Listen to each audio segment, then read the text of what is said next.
Hello everybody. This video is about oversized, overweight, and heavy haul stuff. I have about 20 years of experience in doing this, and we're going to try to talk about permits, weight, height, width, routing, tractors, trailers, and hours of service today. This is your basic heavy haul day cab.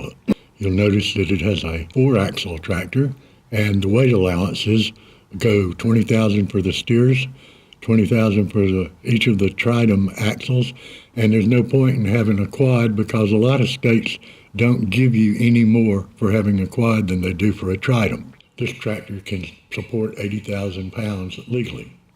Here are some different types of loads and different types of trailers used to carry various loads. Combinations of axles can produce 5, 6, 7, 8, 9, 10, 11, 12, 13, and 19 axle rigs. That isn't the limit of axles, but it's the limit of my experience. From top left, that's the AC/DC stage in Western Canada being carried toward Vancouver. The 13-axle load below is me moving an Israeli transformer from Savannah, Georgia port to a wind farm near Lubbock, Texas.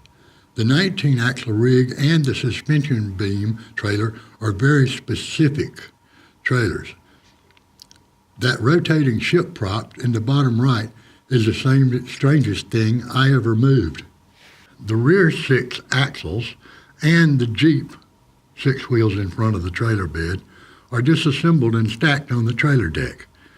The rig is shorter, but it is still overweight and requires a permit to run empty. I personally would prefer to run with the trailer already put together instead of having to assemble it in the sun and then have to drive after that.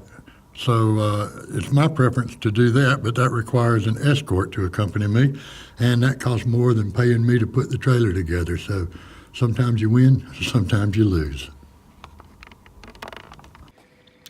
By now, at least some of you have probably figured out these trailers, especially the real long ones, have a hard time turning on smaller roads. Well, you're exactly right, and that's where steerable axles come in. The trick is, when the tractor turns like it normally would, even if it was bobtailing, the trailer pivots the tires at the very end so that they make the tail end of the trailer go straight until it has cleared the first edge of an intersection. Then they snap it back into the normal position, and it follows the tractor straight down the lane. It's less off track than a smaller trailer. Some of them that are radio controlled. There are others that are manually controlled, and even the pilot car driver can control it by radio control if he has a triples endorsement on his CDL. Unfortunately, if the pilot car driver makes a boo-boo, the driver of the truck tractor is the one who gets ticketed. As you look around these pictures, I'd like to call your attention to the trailer in the bottom left, which has yellow and orange coloring. That is a different configuration, and some of you have probably already noticed. There's 8 tires on the axle instead of 4. Now this is a really good thing because it reduces the weight of your trailer significantly, and your payload is what gets you paid more money. So you can't just give away 12 or 15,000 pound capacity on your rig and it not hurt you. The states of California and a lot of western states allow 30,000 pounds per axle on this type of trailer. Unfortunately, these trailers don't go east well because a lot of the eastern states still have their oversized laws and overweight laws based on engineering that was done in the 1930s and 40s. Texas says, as far as road damage goes, the 8 tire per axle trailers do no more damage than the older tridem trailers. But like I said, not all states are living in this century, and a lot of the engineering came well before this century. Alrighty, let's say we're at a place and getting ready to pick up a load. There are very few places I've loaded that have a scale. Let's take a look at a couple of examples. The truck on the top is a 42,000 pound rig, permittable in Georgia, for instance, at 120,000. The machine weight is 82,000, so it's about 4,000 pounds over. Is it permittable? No, it's not legal. However, this particular instance, that hoe was brought down a haul road with no utilities on it and no pavement, and for all practical purposes, it was on a private road. Now the bottom one is another example. Empty weight's 86,000, permit weight's 260,000, and the tranny weight is 138. So that's a legal load. I also admire transformers, which are really heavy. That one's 70,000 pounds. But it's not wider than my trailer, and it's not taller than my sleeper. So it's a very easy load to carry. Another thing to consider is this. If you're loading something like that track hoe on the top picture, you can move it forward and backwards to get it exactly right.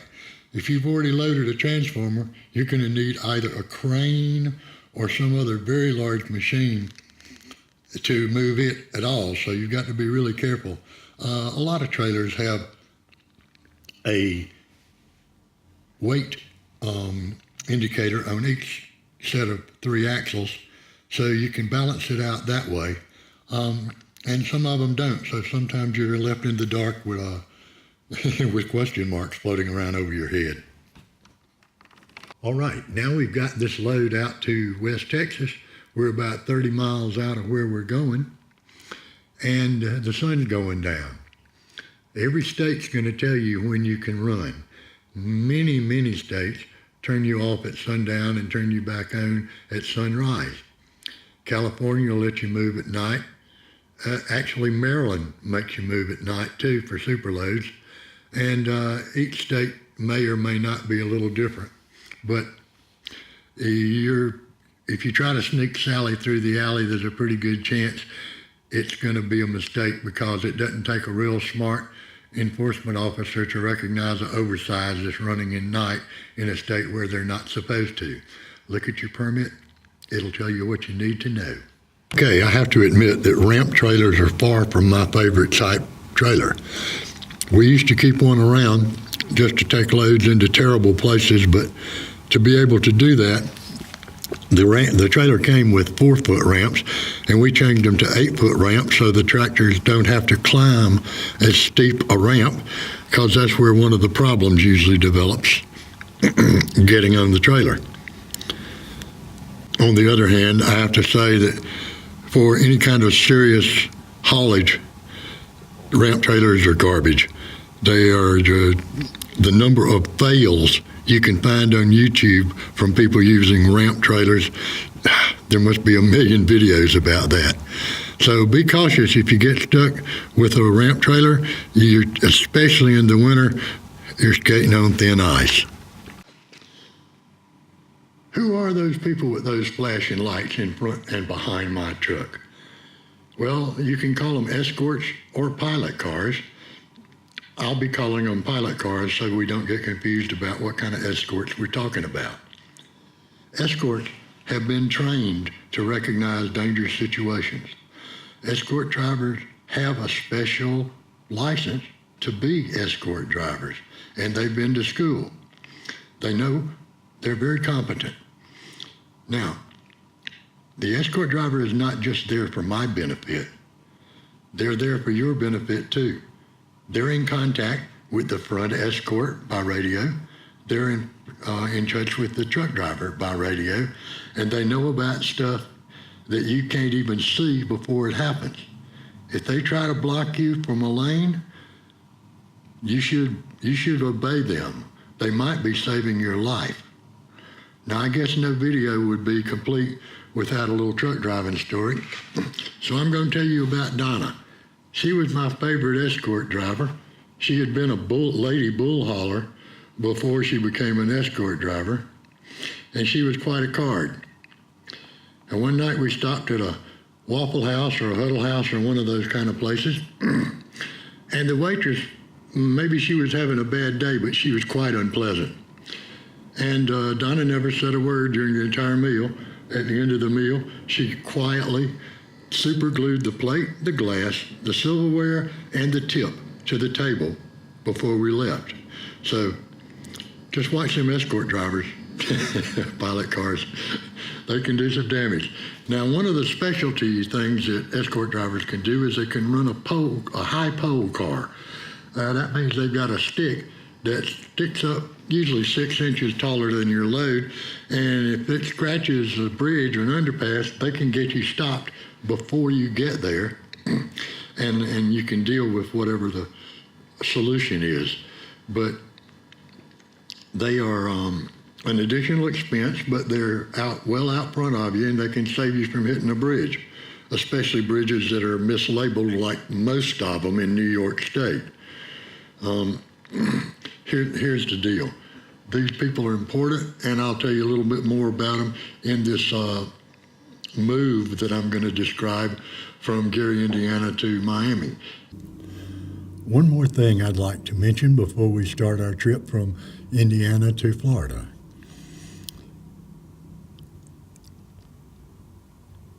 One more thing I'd like to mention before we start our trip from Gary to Florida is 2-lane permits. At some point, usually different in every state, they assign a 2-lane permit, and they tell you to operate your vehicle in 2 lanes.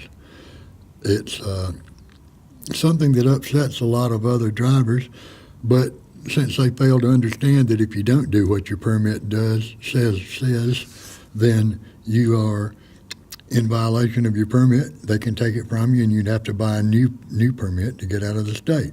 And permits for oversize are wildly expensive. So you can whine on the radio all you want. The guy's doing what he's supposed to do, and if you don't get it, that's too bad. They're not likely to let a crybaby affect their driving. Okay, finally, here's the story. We're going to move a drill rig from Gary, Indiana, out of the Caterpillar place to out the island at Miami Beach. The trip has been permitted through Atlanta when I loaded the equipment, and when you do that sort of thing in Indiana, the morning you leave with your Escorts, the DOT Escorts are going to give you a full DOT inspection. In Indiana, I thought it was more precise inspection than I've ever gotten in California. The trip down was set to take a day and a half, although it's just not that far, but every bridge on the route, the DOT cops and my Escorts stopped all traffic so that I would be the only one on the bridge, and I had to cross it at 5 miles an hour, including the I-264 bridge across the Ohio River into Kentucky. Actually, I was supposed to shout back to the cops for when they could turn the cars and trucks loose, the regular traffic. I didn't because it was the edge of rush hour, and I figured I'd get an extra 5 to 10 miles ahead of rush hour going south and not have to deal with the traffic. So I didn't shout back. The first night we spent only about 100 miles out of Louisville, but the sun was going down, and one of the DOT cops from Indiana even commented that he thought the hours of service for oversize were insane. I gotta say, kudos to the Illinois cops and DOT. They were a class act. They were the absolute best escorts from officialdom that I've ever experienced, and kudos to you guys. You're great. By the time we got to Atlanta, I'd already been advised that Florida was giving us problems about crossing the 195 bridge to Miami Beach, and they also considered all the other bridges too light for our load. So I gave the load over to somebody else when it got to Atlanta, and our shop took the undercarriage off of the machine to reduce its weight by about 30-something thousand pounds, and suddenly Miami was okay with sending the equipment down. Some days are better than others.